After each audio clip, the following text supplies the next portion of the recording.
Everyone. तो आप सभी कैसे हैं? तो आप सभी को गुड मॉर्निंग।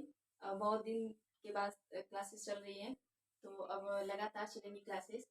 और जो चीज़ें बची हुई हैं हम आपको वो अब करा देंगे। और अब लगातार क्लासेस चलेंगी, तो आप सभी पढ़िए क्योंकि आपका एग्ज़ाम बहुत नज़दीक आ गया है। लगभग 1 महीने है रह गया है। तो आप थोड़ा ज़्यादा टाइम दीजिए पढ़ने के लिए। तो आज हम चैप्टर लेके चलेंगे आपका चिंतन। तो चिंतन में आपको जो भी था आपका, हमने सामाजिकरण और फिर जितने भी सारे चैप्टर थे हमने वो सब बता दिया, आपको प्लेलिस्ट हमने बना दिया है, आप वहां से जाके देखिएगा। और आज हम चिंतन को लेके चलेंगे। तो हम स्टार्ट करते हैं चिंतन को। तो शायद आवाज थोड़ा कम आएगी क्योंकि मैं माइक घर पे बोला ही हूँ। और तो शायद एडजस्ट कर लीजिएगा, 1-2 दिन में मैं मंगा लूंगी। तो चलिए देखते हैं यहाँ पे थिंकिंग। थिंकिंग होता क्या है? तो यहाँ पे सबसे पहले हम ये जानेंगे कि थिंकिंग क्या होता है। थिंकिंग वह होता है कि जब हमारे क्या होता है, जब हमारे पास समस्याएं आती हैं तो उसको हम समस्या को हल करने के लिए जो हमारे मन में विचार आते हैं वही क्या होता है, थिंकिंग होता है।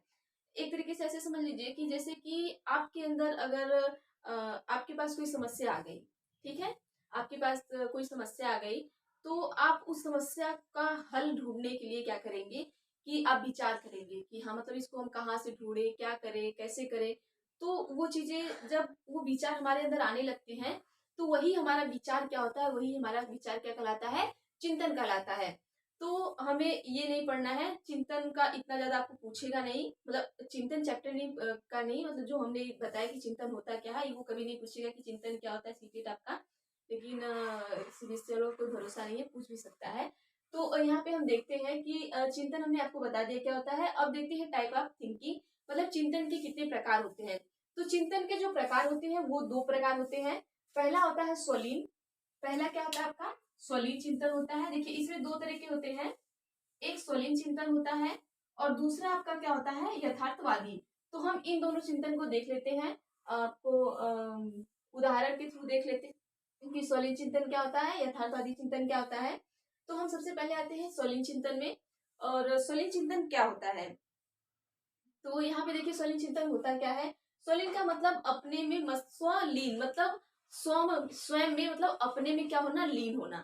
तो जैसे होता है ना कि अपने में लीन होना, अपने में मस्त रहना, अपना खुद का चिंतन करना जिसका कोई वास्तविकता ही ना हो, मतलब कि उस चीज का कोई मतलब ही नहीं है। आप चिंतन कर रहे हैं तो उस चीज का कोई मतलब ही नहीं है, स्वलीन का मतलब। अब भाई, अब एक तरीके से उदाहरण से समझ लीजिए कि ये स्वलीन चिंतन क्या होता है। अब आपके पास आप एक बेरोजगार हैं और आपके पास साइकिल खरीदने की औकात नहीं है और आप सपने में सोच रहे हैं कि मैं ऑडी लेके आऊंगा कल, ठीक है। तो ये हो गया सोलिंग चीजें, मतलब अपने मस्त रहना, मतलब अपनी औकात कुछ भी नहीं है लेकिन ऑडी का ख्वाब देखना कि कल मैं अपने दरवाजे पे लाके ऑडी खड़ा करूंगा। तो वो क्या हो गया, आपका सोलिंग चिंतन हो जाता है। मतलब सोलिंग का मतलब अपने स्वयं में लीन होना, ठीक है। दूसरा क्या है, यथार्थवादी चिंतन।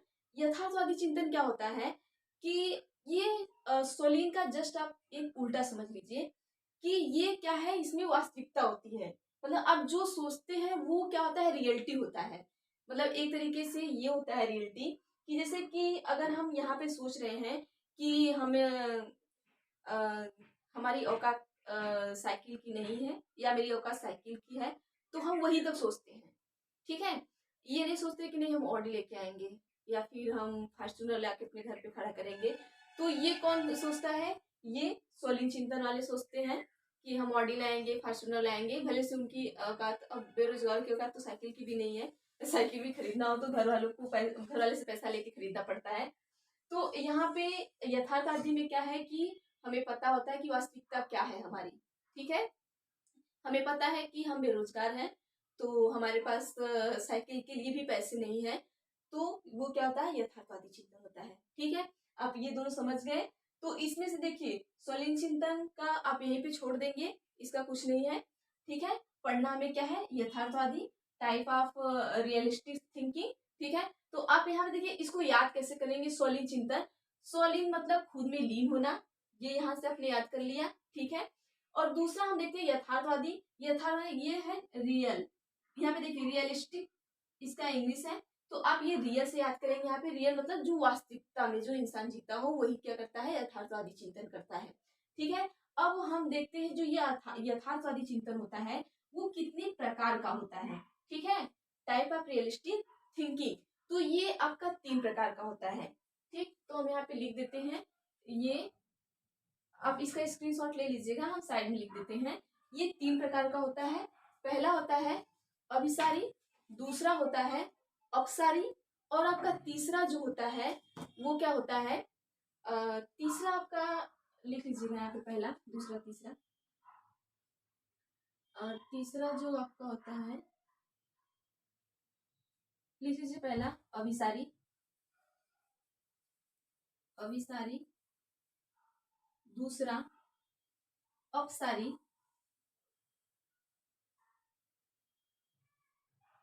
अपसारी चिंतन, तीसरा आपका था, तीसरा भूल गई मैं, तीसरा आपका था शायद, हाँ, आलोचनात्मक। देख, इतना मेरे चिंतन करते करते खुद मेरे चिंतन दिमाग से खत्म हो गया है। आलोचनात्मक, क्योंकि मैं अभी आलोचनात्मक बारे में इतना पढ़ चुकी हूँ ना कि वो मेरे दिमाग से ऐसे ऑलरेडी ऐसे ऐसे उड़ता जा रहा है।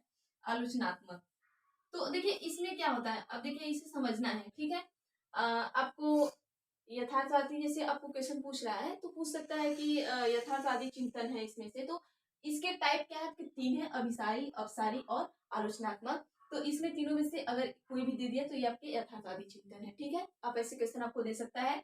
तो हम चलिए देखते हैं, एक एक करके पढ़ लेते हैं। अभिसारी चिंतन क्या होता है, अपसारी चिंतन क्या होता है, और आलोचनात्मक चिंतन क्या होता है। तो चलिए आप स्क्रीनशॉट लीजिए, फिर उसके बाद हम देखते हैं। सही चल रहा है? हाँ। चलिए देखते हैं। तो यहाँ पे देखिए, जो सबसे पहले हम पहला पढ़ेंगे आपका अभिसारी, उसके बाद अपसारी पढ़ेंगे, उसके बाद आलोचनात्मक पढ़ेंगे। तो इनका हम डिटेल्स पढ़ेंगे क्या है, और हम आपको बस ऐसे लिख दे रहे हैं, हम उदाहरण देके बता देंगे और आप पढ़िएगा। तो पहला क्या था आपका अभिसारी, अभिसारी। ठीक है, पहला आपका क्या है, अभिसारी है। तो अभिसारी में आपका देखिए, अभिसारी मतलब कन्वर्जेंट। अब ये जो अभिसारी है ना, तो इसको हम आपको ये निगमनात्मक भी बोल सकते हैं, इसको निगमनात्मक। ये सबसे पहले ये इंपॉर्टेंट है, आप लिखिएगा, उसके बाद हम इसका डिटेल बताएंगे। निगमनात्मक, उसके बाद हम बताएंगे निगमनात्मक क्या होता है। और अब सारी को लिख लीजिएगा आप, आगमनात्मक, अब सारी आगमनात्मक। ठीक है, इसे और अपसारी को एक और बोलते हैं सर्जनात्मक, सर्जनात्मक। ठीक है, ये आप इतना याद रखिएगा, क्योंकि यहाँ से पूछ सकता है कि अभिसारी चिंतन है, निगमनात्मक, आगमनात्मक, और एक दो क्वेश्चन आपको और मतलब ऑप्शन देके आपको पूछ सकता है। तो क्वेश्चन देखिए आपको यहाँ से फंसाता है सबसे ज्यादा। तो ये पहले आप याद करिएगा कि अभिसारी को हम निगमनात्मक बोलते हैं, अपसारी को हम आगमनात्मक बोलते हैं। ठीक है, अब यहाँ पे देखिए निगमनात्मक क्या होता है, आगमनात्मक क्या होता है, पहले हम आपको अभिसारी बताएंगे, उसके बाद तब बताएंगे कि निगमनात्मक और आगमनात्मक होता क्या है। ठीक है, अब सारी का मतलब क्या होता है, देखिए जो हमारा अभिसारी चिंतन होता है, इसमें देखिए समस्याएं तो बहुत सारी होती हैं, लेकिन समाधान सिर्फ एक जगह मिलता है इसका। ठीक है, अभिसारी में क्या होता है, जैसे आप पढ़ते होंगे ना कि आपका साइंस में पढ़े होंगे, लेंस, लेंस चैप्टर प्रकाश वाला पढ़े होंगे ना, तो उसमें अभिसारी लेंस, अपसारी लेंस, ऐसे क्या होगा ना, तो आप वहां से जोड़ के या अपनी रियल लाइफ से जोड़ के इसको पढ़ सकते हैं। तो देखिए यहाँ पे हम देखते हैं कि अभिसारी क्या होता है, अपसारी क्या होता है। अभिसारी का मतलब जैसे मान लीजिए कि यहाँ पे हमारी समस्या हो गई। ठीक है, ये समस्या आ गई, समस्याएं हमारी क्या है, अनेक हैं, समस्याएं क्या है, बहुत सारी हैं। देखिए समस्या क्या है, एक सारी है, ये समस्या हो गया, ये समाधान हो गया। ठीक, ये आपका समाधान हो गया। अब समस्याएं हमारी क्या है, एक है, दो है, तीन है, चार है, पांच है, छह है, मतलब बहुत सारी समस्याएं हैं, लेकिन इन सारी समस्याओं का समाधान सिर्फ एक होगा। ठीक है, यही हमारा क्या होगा, अभिसारी। ये कहा सिर्फ एक बिंदु पे जाके यहाँ मिलेगा, यही हमारा समाधान है। ठीक है, मतलब कि समस्याएं हमारे पास अनेक होंगी, लेकिन समाधान उसका सिर्फ एक होगा। अब इसको हम उदाहरण से देखते हैं कि किस तरीके से ये समस्या एक होता है, मतलब कि समाधान, सॉरी, समस्या हजार होंगी लेकिन समाधान एक ही होगा। अब जैसे मान लीजिए आपने क्या किया, यहाँ पे पहले आप लिख लीजिएगा अभिसारी, शॉर्ट्स में ही लिखिएगा, समस्या अनेक समाधान एक। ठीक है, समस्या अनेक और समाधान एक, समाधान एक। मतलब हमारे पास हजार समस्याएं हो, लेकिन सारी समस्याओं का समाधान हमें कहाँ मिलेगा, यहीं पे मिलेगा। कितनी भी समस्या आ जाए, लेकिन तो सारे का सोल्यूशन सिर्फ क्या होगा, एक ही होगा। अगर कोई मतलब कि रो रहा है, हंस रहा है, मर रहा है, जी रहा है, कुछ भी कर रहा है, तो मतलब उसका एक ही समस्या है। ठीक है, तो जैसे अब इससे मुझे याद आ गया कि होता है ना आजकल कुछ बाबा लोग होते हैं, तो जैसे कि अब मुझे याद आ रहा है, मैं एक बार घर से आ रही थी, तो मुझे ये मैं उस टाइम में चिंतन पढ़ रही थी, जब मैं सीटेट का पढ़ रही थी, तो ऐसे मैं घर से आ रही थी, तो जब यहाँ पे, तो रास्ते में क्या होता है, आप कभी आएंगे तो वो सब कार्ड्स वगैरह बनाए रहते हैं ना अपना, कोचिंग का, क्लासेस का, सब तो अपना क्या होता है, कभी बहुत ज्यादा भीड़ होती है तो आप ऑटो में बैठे या कहीं बैठे, तो वो ऐसे कार्ड्स को क्या करते हैं, फेंकते रहते हैं। तो कभी कभी आप ऐसे फेंकते हैं तो आपके पास कार्ड आ जाते हैं। तो एक बार मेरे साथ भी ऐसा हुआ था कि मैं बैठी थी ऑटो में, और वो सब ऐसे कार्ड फेंक रहे थे, तो एक कार्ड मेरे ऊपर आके गिरा, तो मुझे लगा भाई कोचिंग वोचिंग का होगा अपना है, तो मैंने कार्ड को उठाया, और जब मैं कार्ड उठाई तो उसमें लिखा था योग गुरु। तो मुझे लगा अच्छा ठीक है मतलब कोई कोचिंग वगैरह का होगा। फिर मैंने नीचे पढ़ा, तो उस पे लिखा था समस्या अनेक समाधान एक। तो मैं बोली यार ये तो अभिसारी चिंतन लग रहा है, तो फिर मैं सोची ये तो अभिसारी चिंतन लग रहा है। और उसके बाद मुझे याद आया कि अच्छा ये कुछ कोचिंग वगैरह का होगा। फिर वहां पे बाबा लिखे हुए थे कि योग गुरु बाबा, मतलब आप समझ जाइए कि वहां पे वो लोग क्या लिखते हैं, योग गुरु, लव गुरु।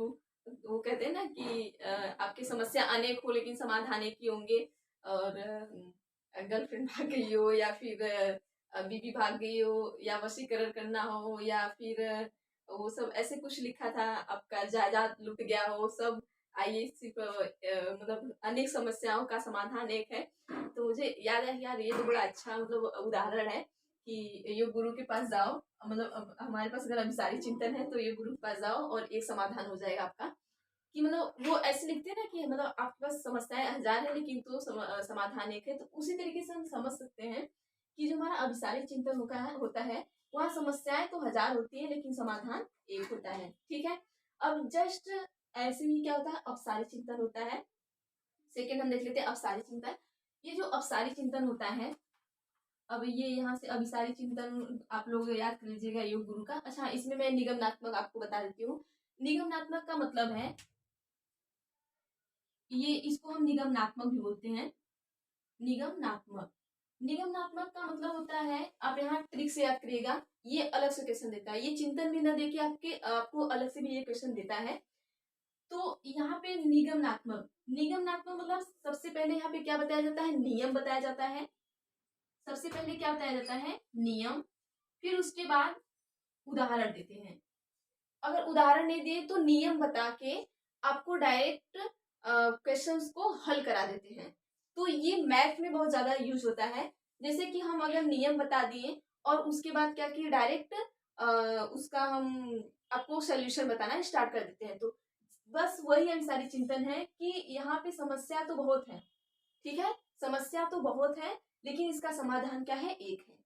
तो निगमनात्मक आप अलग से समझिएगा, आप निगमनात्मक याद करिएगा, क्योंकि वहां पे पूछता है कि पहले नियम बताया जाता है कि उदाहरण बताया जाता है। तो आपको क्वेश्चन ऐसे आते हैं कि पहले नियम बताया जाता है फिर उदाहरण बताया जाता है, तो ये कौन सा मतलब ये निगमनात्मक है या आगमनात्मक है।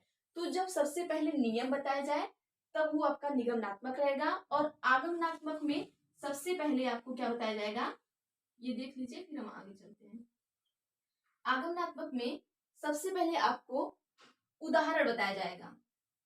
क्या बताते हैं हम, सबसे पहले उदाहरण बताते हैं फिर चीजों को पढ़ाते हैं। और निगमनात्मक में सबसे पहले नियम पढ़ाते हैं, सॉरी नियम बताते हैं फिर चीजों को क्या करेंगे, पढ़ाते हैं, ठीक है। अब इसमें देखिए ये निगमनात्मक आगमनात्मक से क्वेश्चन जरूर एक क्वेश्चन पूछता है, आप इसको याद करके रखिएगा, ठीक है। और यहाँ पे सिर्फ आपको याद रखना है कि, और यहाँ से ये भी पूछ सकता है कि अभिसारी चिंतन को हम आगमनात्मक बोलते हैं या निगमनात्मक बोलते हैं। जो हमारा अभिसारी चिंतन है इसको हम क्या बोलते हैं, निगमनात्मक बोलते हैं। जो अपसारी चिंतन है उसको हम आगमनात्मक बोलते हैं, अपसारी को, ठीक है।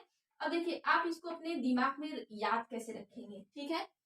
देखिए नी से नियम, तो निगमन में आप सबसे पहले याद रखिएगा नियम, नी पहले आया है तो सबसे पहले यहाँ पे क्या होगा, नियम होगा, ठीक है।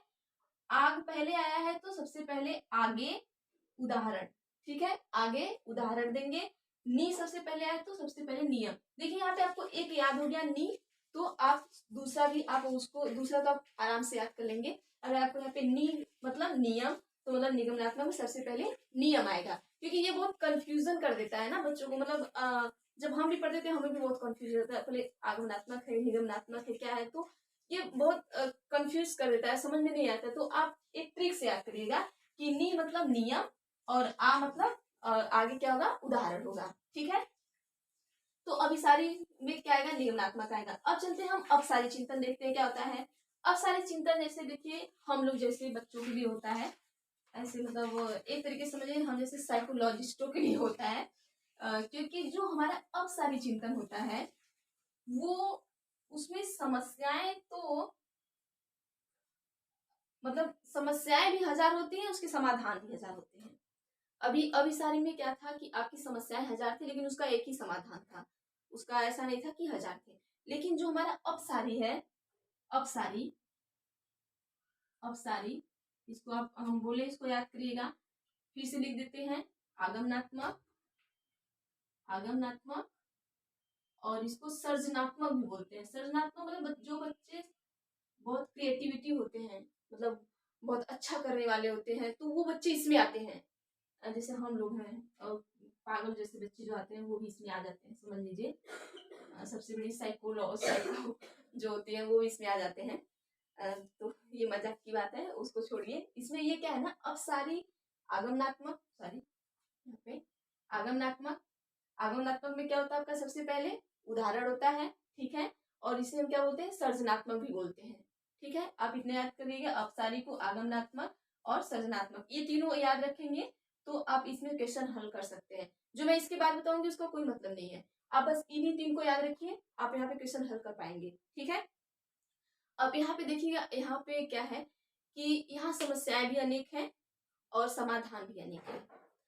जो बच्चा बहुत थिंकिंग उसकी अच्छी होती है, तो उसके पास अगर समस्या हजार है तो उसके पास सोल्यूशन भी हजार होता है, ठीक है। अगर हम आपको कह दिए कि 2+2 को किसी और तरीके से लिखो, तो अगर कोई अभिसारी चिंतन वाला बच्चा है तो वो बस ऐसे ही लिख देगा, ठीक है। अगर वही अपसारी चिंतन वाला बच्चा है तो वो ऐसे भी लिख देगा, ठीक है, 4। उसके बाद ऐसे 1+1+3 लिख दिया, 4, 4 ही हुआ ना, नहीं 5 हो गया ऐसे लिख दिया। तो ये अब सारी चिंतन वाला बच्चा काम करेगा, क्योंकि उसका दिमाग बहुत ज्यादा काम करता है, उसके पास जितनी समस्या होती है उतने समाधान होते हैं यहाँ पे, ठीक है। अब सारी चिंतन यही है कि यहाँ समझ लीजिए ये हमारी समस्या है, ये समस्या है, ये समाधान है। तो तो यहाँ पे होगा क्या, समस्या ये है, समस्या बहुत सारे हैं, समाधान भी देखिए यहाँ पे बहुत सारे मिल रहे हैं आपको, एक ही पॉइंट पे हम टच नहीं हो रहे हैं।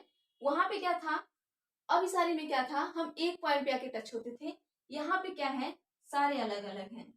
अब एक उदाहरण से समझ लीजिए कि जैसे हमारे आगे पीछे हमेशा समस्याएं घूमती रहती हैं, बहुत सारी घूमती रहती हैं ऐसे, कोई इधर घूम रही है, कोई इधर घूम रही है, कोई आगे घूम रही है, कोई पीछे घूम रही है, मतलब समझ लीजिए आपके आसपास बहुत सारी समस्याएं घूम रही है।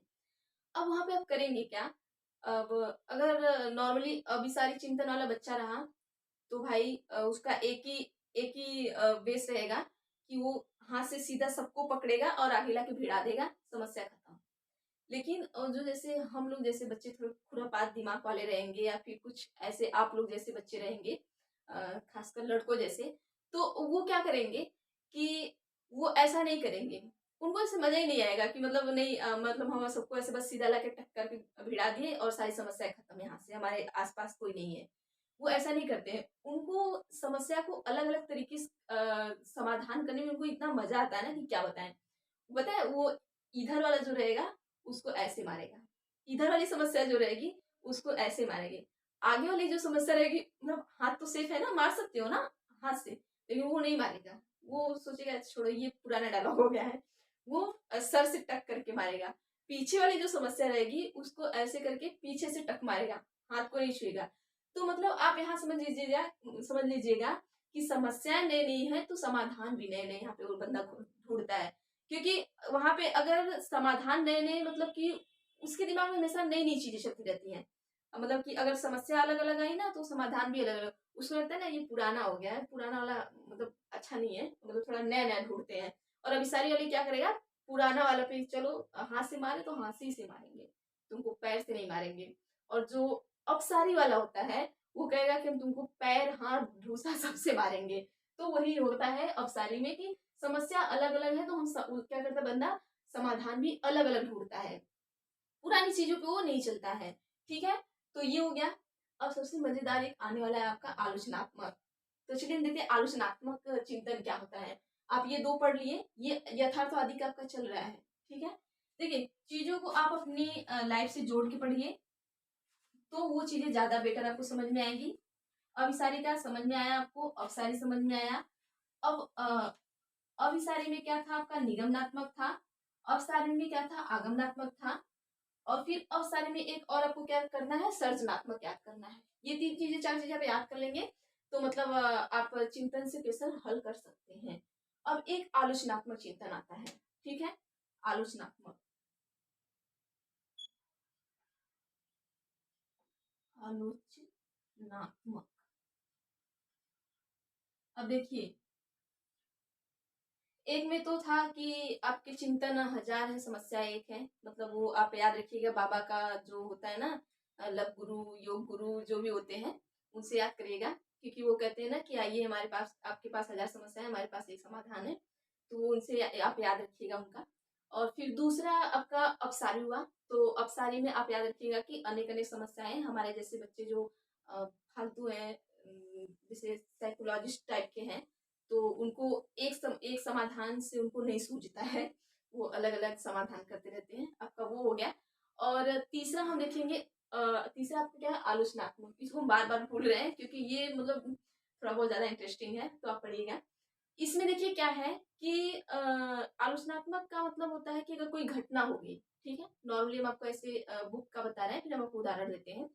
जैसे कोई घटना हो गई, तो कुछ लोग होते हैं ना कि अगर हमने उनको बता दिया कि हाँ यहाँ पे घटना हुई है, तो वो नॉर्मली मान जाते हैं कि हाँ ठीक है, हुआ होगा, ठीक है, उतना इंटरेस्ट नहीं रखते हैं। ठीक है, कुछ लोग ऐसे होते हैं कि हमने अगर उन्हें कह दिया कि यहाँ पे घटना हुई है तो वो मानते नहीं है, वहां पे जाएंगे, जांच पड़ताल करेंगे, मतलब उनके पास इतना टाइम होता है कि सारी घटना का पूरा जांच पड़ताल करके आएंगे, फिर उसके बाद क्या करेंगे कि वो मानेंगे कि हाँ ये घटना हुई है।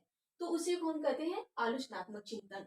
ऐसा व्यक्ति जो मानने को तैयार ही ना हो कि ऐसी घटना हुई है, वो जब तक अपना सच उसे सब पता न चल जाए, तब तक, जब तक सच ना पता चल जाए तब तक वो माने ना कि घटना हुई है, तो वो व्यक्ति मतलब आलोचनात्मक चिंतन उसके में है। और जो मान जाता है नॉर्मली तो समझ लीजिए उसके में आलोचनात्मक चिंतन कम है। जैसे हम लोग कह सकते हैं जैसे वैज्ञानिक हुए या फिर आपके कवि लोग हुए, ये सब हुए, तो उन लोग क्या होता है अगर हम उन्हें नॉर्मली कोई चीजें बता दी कि हाँ अगर कोई वैज्ञानिक है तो हमने कह दिया, अगर हमने कोई रिसर्च कर लिया या कुछ आपने कर लिया कि अगर हमने कर दिया 2² = 3² हो गया, तो वो इतना आसानी से मानते नहीं है। वो ढूंढते हैं कैसे हो गया, क्यों हो गया, मतलब कैसे आपने किया, क्या किया, तो इस तरीके का होता है। तो उनमें क्या होता है, आलोचनात्मक चिंतन होता है।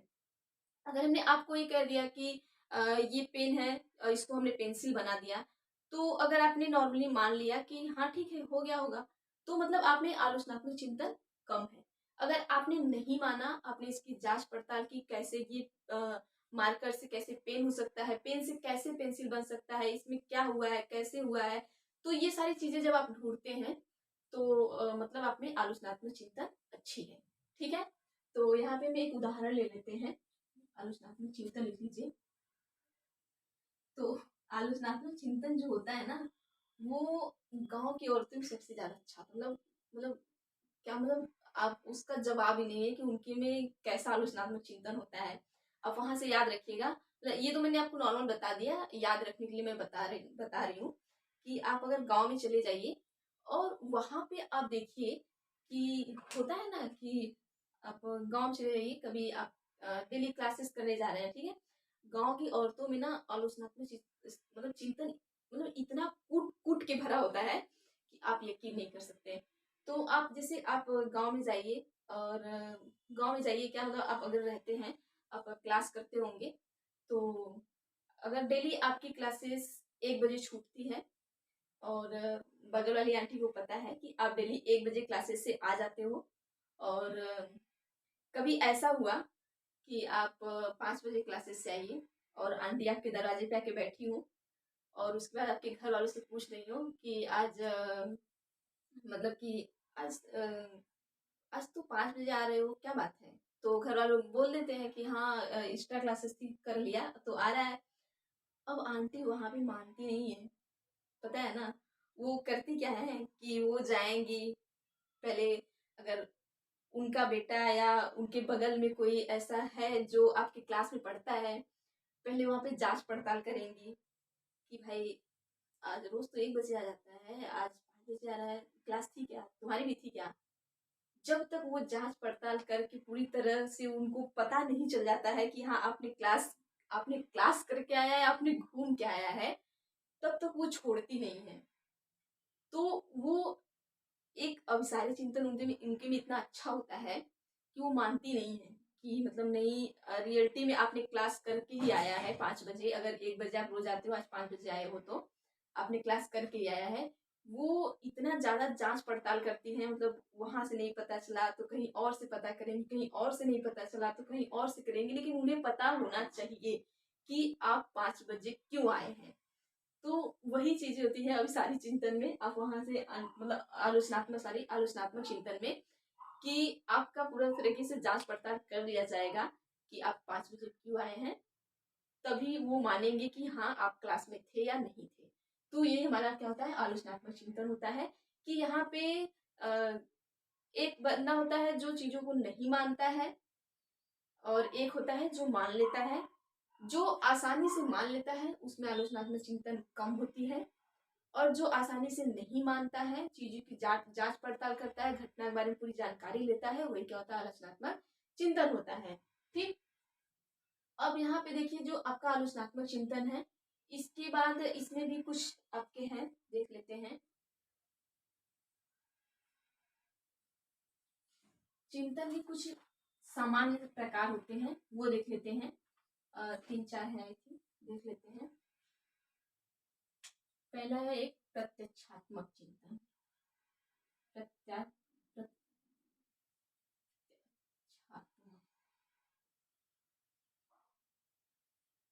प्रत्यक्षात्मक चिंतन।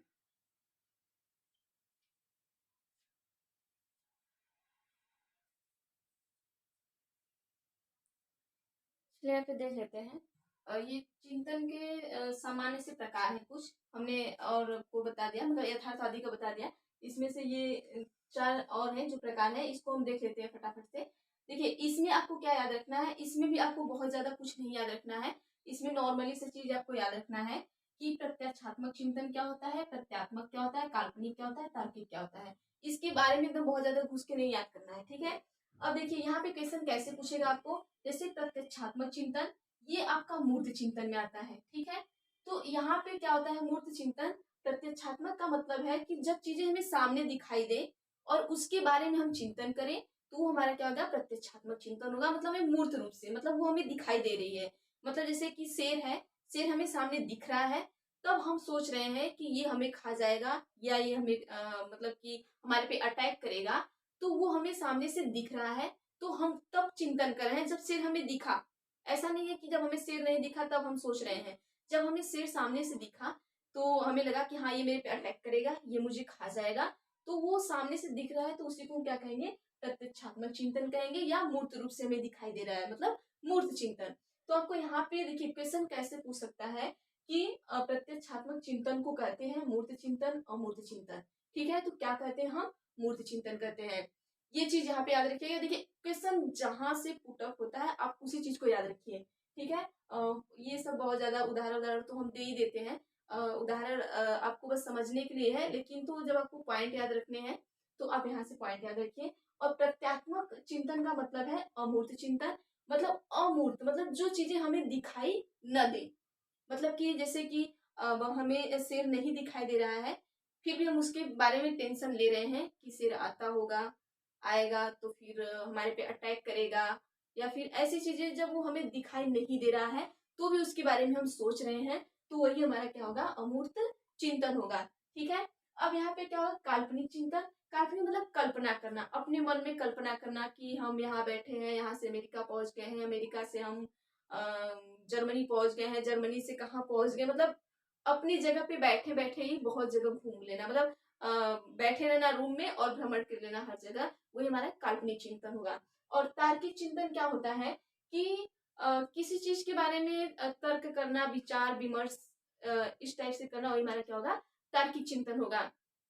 तो यहाँ पे देखिए क्वेश्चन आपको कैसे पूछता है, बस आप ये देखिए, बस इतना चीजें आपको याद रहे, और ये चीजें 4 याद रहेंगी तो 4 में से आपको बस यहाँ पे क्या करना है कि ये होती क्या है चीजें, बस उसका आपको वो कहते हैं ना, इसका माइन्यूट सा चीजें, मतलब थोड़ा हल्की सी चीजें बस अंदर तक जाके आप देख लो, तो वो आपको समझ में आए। जब आपको क्वेश्चन पूछेगा तो आप समझ जाएंगे वहाँ पे। जैसे प्रत्यक्षात्मक मतलब प्रत्यक्ष कहते हैं ना, अप्रत्यक्ष रूप से प्रकट हो गए हमारे सामने, मतलब कि प्रत्यक्षात्मक मतलब प्रत्यक्ष रूप से, मतलब वो सामने दिख रहा है, ठीक। ये हो गया। मूर्त हो गया, प्रत्यक्ष मतलब दिख रहा है, मूर्त मतलब भी दिख रहा है हमें सामने से, तभी हम उसके बारे में चिंतन कर रहे हैं। फिर यहाँ पे क्या हो गया, प्रत्यात्मक हो गया। प्रत्यात्मक मतलब वो हमें दिख नहीं रहा है, मतलब अमूर्त है, वो हमें नहीं दिख रहा है, तब उसके बारे में हम चिंतन कर रहे हैं, ठीक है। काल्पनिक मतलब हम कल्पना कर रहे हैं, मतलब हम बैठे यहाँ पे हैं, यहीं से बैठे बैठे हम इंग्लैंड, अमेरिका, जापान, पाकिस्तान हर जगह घुमा रहे हैं। पाकिस्तान का नाम लेना, मतलब मत लेना उनका नाम, मत लेना मतलब डर की वजह से मैं नहीं बोल रही हूँ कि मत लेना, मतलब उनका नाम लेना हमें पाप ना लग जाए, ठीक है, क्योंकि वो हमारे पड़ोसी दुश्मन अच्छे खासे हैं। यहाँ पे क्या है, तार्किक चिंतन। जो हमारा तार्किक चिंतन है, हम क्या करते हैं, हमें विचार विमर्श और तर्क करते हैं यहाँ पे कि ये चीजें कैसे होंगी, ये चीजें कैसे होंगी, मतलब हम किसी चीज के बारे में डिस्कशन कर रहे हैं, एक तरीके से डिस्कशन समझ लीजिए, वही हमारा क्या होगा, तार्किक चिंतन होगा। तो अब देखिए चिंतन में हमने आपको जो जो पढ़ाया, एक बार हम ऐसे फटाफट से रिपीट कर देते हैं। आप उसमें से आपको मुझे लगता है बस 10 या 12 पॉइंट याद रखने हैं, तो उसमें से कहीं से भी आपको चिंतन आ जाएगा, आप वहां से क्वेश्चन कर सकते हैं। पहले हमने आपको चिंतन बता दिया, चिंतन का हमने अब परिभाषा बता दिया। फिर हमने चिंतन आपको दो प्रकार का बता दिया, स्वलिंग चिंतन, यथार्थवादी चिंतन। स्वलिंग में मतलब आदमी क्या करता है, अपने में मस्त रहता है। यथार्थवादी में क्या होता है, इंसान कि वो वास्तविकता में जीता है। स्वलिंग में क्या जीता है, सपनों में जीता है, समझ लीजिए। और यथार्थवादी में क्या करता है, वास्तविकता में जीता है। और यथार्थवादी में कैसा होता है, 3 तरीके का होता है। तो पहले आपका हमने अपसारी बता दिया, अपसारी में आपका क्या था कि निगमनात्मक था। और दूसरा हमने अभिसारी बता दिया, अभिसारी में आपका क्या था, आगमनात्मक था। और क्या था आपका, सर्जनात्मक था। उसमें मतलब कि अच्छे खासे बच्चे आते हैं, जो हम आपको बता दें, जो हम लोग की तरह साइकोलॉजिस्ट टाइप के बच्चे होते हैं वो आते हैं। फिर उसमें आलोचनात्मक में बता दिया। आलोचनात्मक मतलब जो हमारे गांव की आंटी लोग होती है उनमें आलोचना की जो शक्ति बुद्धि होती है वो भगवान बहुत अच्छे खासे देके भेजे होते हैं, वो हो गया। फिर उसके बाद हमने ये आपको चार बता दिए, अप्रत्यक्षात्मक, प्रत्यात्मक, काल्पनिक और तार्किक। और इसमें मेन पॉइंट आप ये याद करिएगा कि प्रत्यक्षात्मक को हम मूर्त कहते हैं और अप्रत्यात्मक को अमूर्त कहते हैं। देखिए जब ये पॉइंट आपको ये समझ में आया रहेगा तो वो कहीं से भी क्वेश्चन उठाएगा, आप वहां से क्वेश्चन कर सकते हैं। ठीक है, तो बाकी का तो ये खत्म हो गया। आपको अब ये पूर्वाग्रह वाला जो लड़का लड़की वाला एक चैप्टर है उसको हम बता देंगे। अब क्लास हम डेली डेली करेंगे, देखेंगे नहीं 2-3 क्लास ऐसे करते रहेंगे तो फटाफट से आपका हो जाएगा। तो चलिए थैंक यू, आज चिंतन खत्म हो गया। तो अपना चिंतन मत खत्म करिए, आपका चिंतन अभी ये चलता रहेगा क्योंकि एग्जाम आ गया तो आपके चिंतन बढ़ गए हैं। आपकी समस्या अनेक हो गए हैं, समाधान यहाँ पे आपके पास एक है क्योंकि आपके पास समस्याएं अनेक है, समाधान सिर्फ एक है, सीटेट क्वालिफाई करना। तो बाकी का ठीक है, चलिए थैंक यू। स्क्रीनशॉट ले लीजिएगा इसका।